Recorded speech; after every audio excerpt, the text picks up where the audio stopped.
The Isle of Man's Electric Railways have an unrivalled fleet of Victorian and Edwardian vintage tramcars, all of which are over 110 years old and many are still in use to this day. We can regularly see the original cars of 1893, the tunnel cars from the following year, a variety of open crossbench cars and of course the Winter Saloons of 1899. These are familiar sights throughout M.E.R history, but there's one type of tram that often gets overlooked by even the most passionate enthusiasts, cars numbers 10 to 13 of 1895. But what makes them so unknown? How come every other class of tram on the M.E.R survives, but these four vehicles were quickly withdrawn from passenger use? Lost and forgotten no more. Here's the story of the M.E.R's missing link.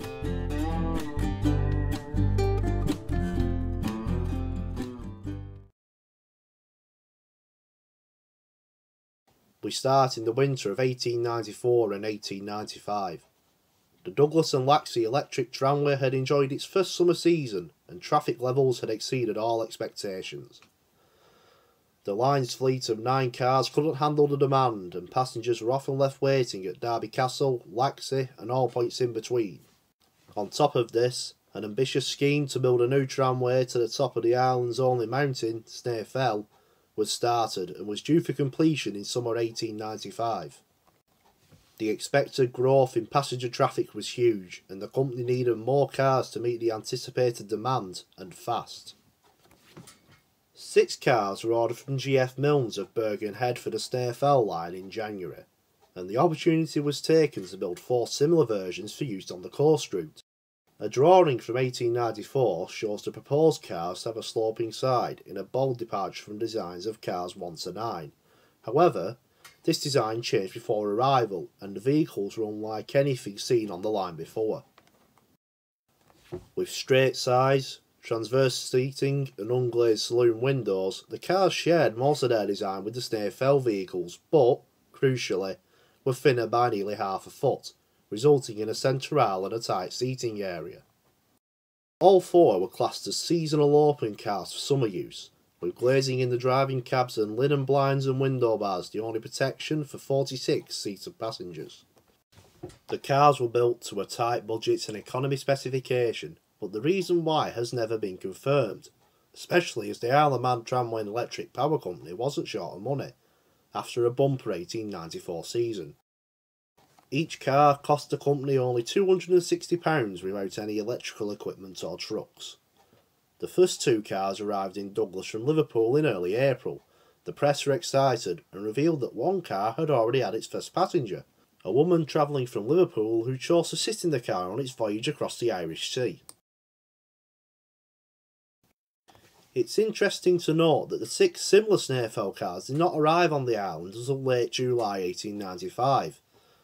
Were the Snae Fell cars built at the same time and stored by Milnes until the new mountain railway was nearly completion? Were the Snae Fell cars built later as an amended design of the coastal cars? We don't know for certain, but research continues. Upon arrival, the 4 cars were fitted with trucks and electrical equipment at Derby Castle, with 2 25 horsepower motors and controllers supplied by M.E.R and Platt, and bore collectors made to an improved design. A wheel handbrake and scotch for emergencies were fitted. Finished in a teak and ivory livery, with Douglas and Laxey Electric Tramway branding and full lining, the cars entered traffic in summer 1895, numbered 10 to 13. Unlike any cars before or since, both the waist and lower rocker panels were of a teak finish rather than the familiar maroon or blue. Very little documentation survives regarding their use, but it is expected that they rarely ran outside the summer months, although some photographs show them pulling goods wagons, so they may have been used on freight traffic in colder seasons.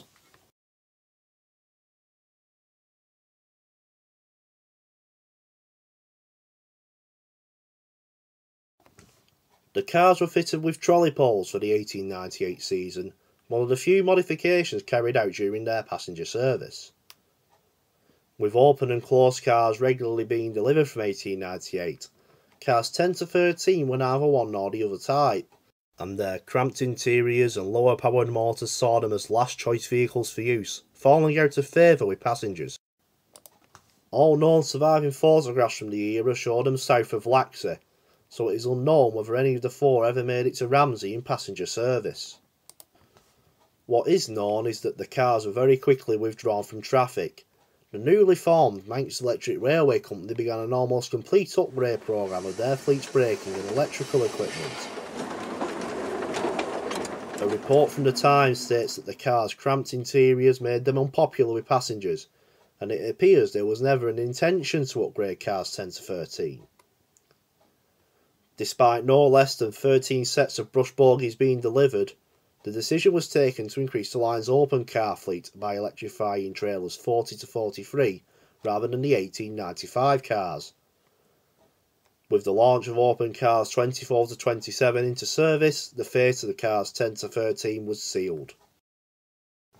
As with a lot of the history of the vehicles, even their withdrawal date is shrouded in mystery. Many sources quote the end of summer 1902 for withdrawal. However, photos survive of one car still in passenger service in 1904.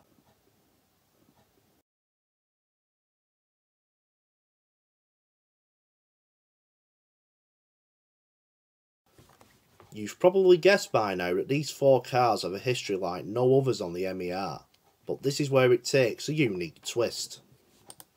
With growing freight traffic on the line and four little used cars available, the company saw an opportunity to create powered goods rolling stock rather than relying on passenger cars or locomotive 23. Car number 12 was the first to be converted, with the entire body between the cabs being replaced with a taller structure, folding side doors and ramps and ventilation slats.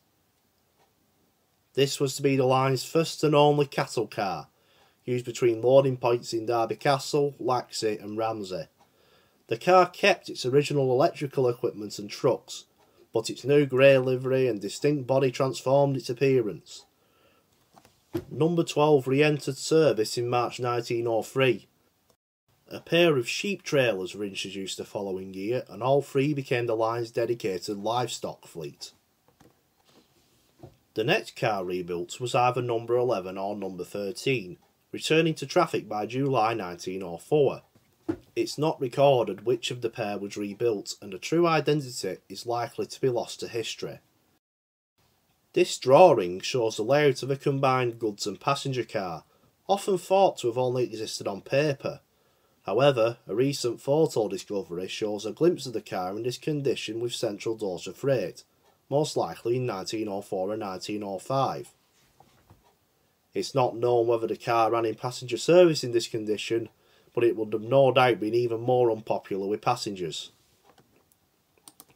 The remaining two vehicles, number 10 and either number 11 or number 13, were placed into storage at Laxey, and despite proposals including conversion to additional Snaefell cars and further goods motors, none were carried out and both vehicles remained out of use.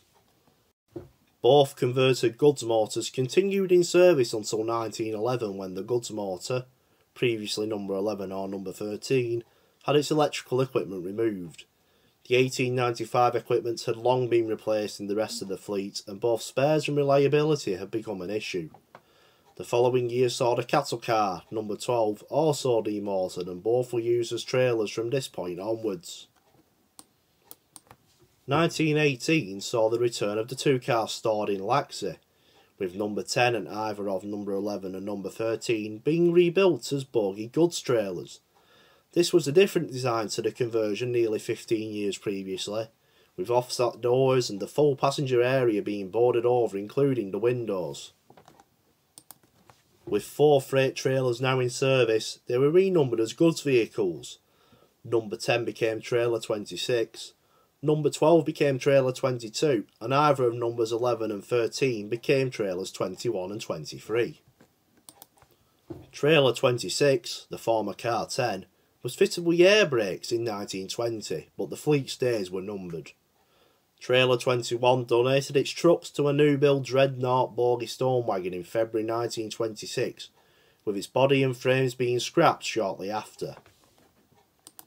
The cattle car was next to go, with over 20 years of hard use having taken its toll. Despite an overhaul in 1924, the lime and whitewash used to disinfect the car after transporting livestock had significantly corroded the frames, and the former number 12 was scrapped in March 1927. This left the 1918 conversions of two survivors, trailer number 26 and 23. To make matters more confusing, the latter was renumbered to become the second freight trailer 22, following the return of locomotive 23 to service. Both trailers remained in traffic, but again, photos of their use are few and far between, with this photo outside Derby Castle bottom shed only one of a couple known to survive.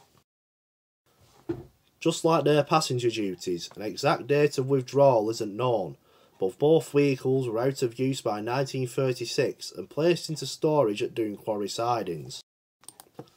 Trailer 22 spent over 20 years here, but the outside storage with no protection against the elements took its toll, and the car was written off in 1944. These photos of a broken body from 1956 are the last known to have been taken, before the remains were scrapped in mid-1957, following the M.E.R's nationalisation and a railway-wide clean-up operation.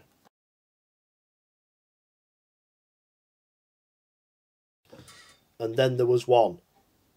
Trailer 26, the former Car 10, was moved to Laxey Car Shed before the start of World War II, and although written off in 1944, was used as a store for various departments including the poles and wires team.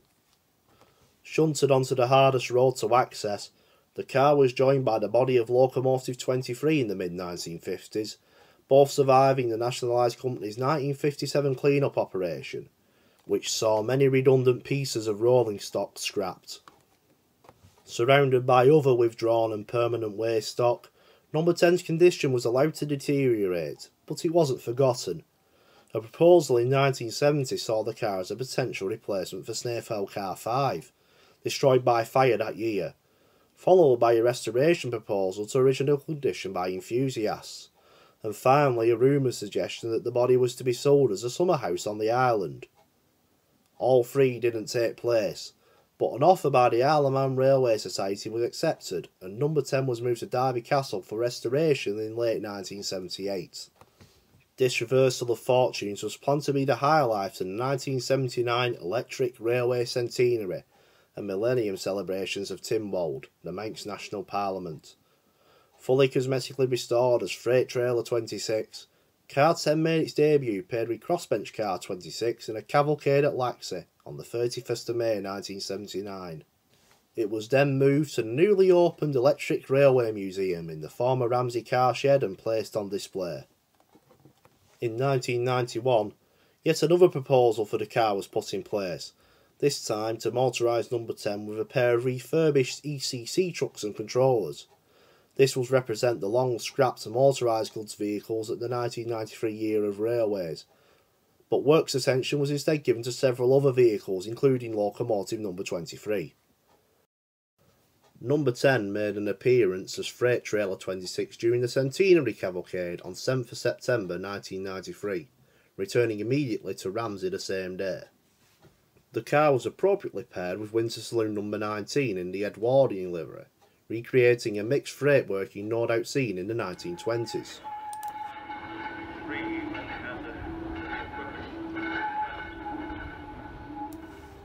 Following the closure of the museum at Ramsey, car number 10 was moved off the railway in January 2001, being stored at Homefield Bus Garage in Douglas along with locomotive 23 and a number of other M.E.R vehicles. These were returned to the M.E.R in due course, with number 10 returning in December 2009. After 4 days at Derby Castle, the car was moved back to Ramsey Car Shed and its trucks removed, although these were replaced in February 2011. With the imminent demolition of Ramsey Car Shed in November 2014, car number 10 was moved again, this time returning to Laxey Car Shed for the first time in over 35 years. The car has remained in store here since, although enthusiast events occasionally include tours of Laxey Car Shed and allow up-close inspection of this unique survivor. No history of the M.E.R is complete without several twists, turns and unanswered questions, and the story of cars 10 to 13 is just that. While we've used a wide range of official and anecdotal sources to provide a thorough history of these vehicles, there's still a lot that remains unknown and the story could change. More and more photographs, information and historical records come to light each year, and we are always interested in seeing more to help us solve many of the M.E.R's riddles. Feel free to get in touch. Thanks to the many contributors who are credited on the screen, without whom this would have not been possible. We hope that you've enjoyed this video and have learnt more about one of the line's best kept secrets. We look forward to seeing you on the Isle of Man's electric railways in the future to enjoy the unique Victorian charm the railways have to offer.